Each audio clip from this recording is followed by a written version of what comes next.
Well, praise the Lord. Welcome back to another biblical thought for today.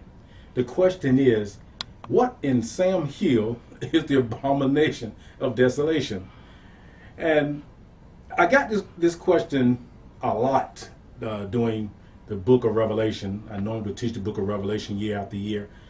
And saints would come and tell me, they said, Dr. Mike, I am so afraid of the book of Revelation. Thank you for at least, taking your time to break the 22 chapters down to us, in these annual seminars on the book of Revelation.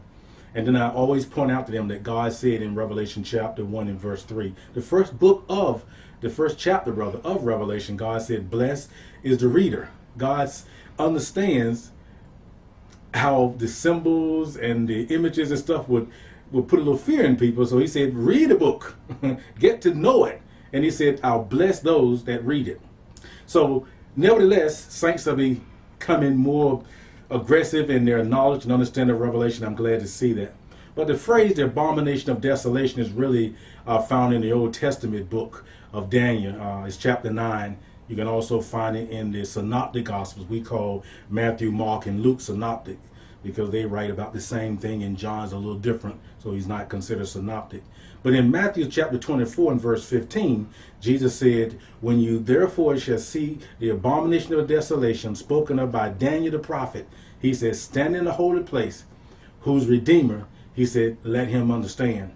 What we're simply saying is the fulfillment of the abomination of desolation will be when the Antichrist takes charge of a confederacy of 10 European nations. Well, of course, many Bible scholars see this as the revived Roman Empire of Daniel chapter 7. And it's where it takes place is abroad. And it says about the 10 horns out of the kingdom, and the 10 kingdom of being a federation, and so forth and so on. And it talks about in Revelation chapter 6, where we see the introduction of the 7-year tribulation period and the riders of the white horse, who is the Antichrist. And many scholars have missed it because they said the rider of the white horse in the book of Revelation chapter 6 is really Christ. I said, no, it's not. It's the Antichrist. They said, how do you get that? Because the Bible said he has a bow, but no arrows. And that bow represents false peace, because he says peace, peace, peace. And they signed a treaty for the first 3.5 years during the tribulation period, where they pretend to be friends. And all of a sudden, Satan unmasks himself, and he delivers his enemies, and boy, all hell breaks loose. So saints, in Daniel chapter 9 and verse 27, it tells more about the making of this alliance with the Antichrist, and how the various victorious conquests that nations from around the world will align themselves with him.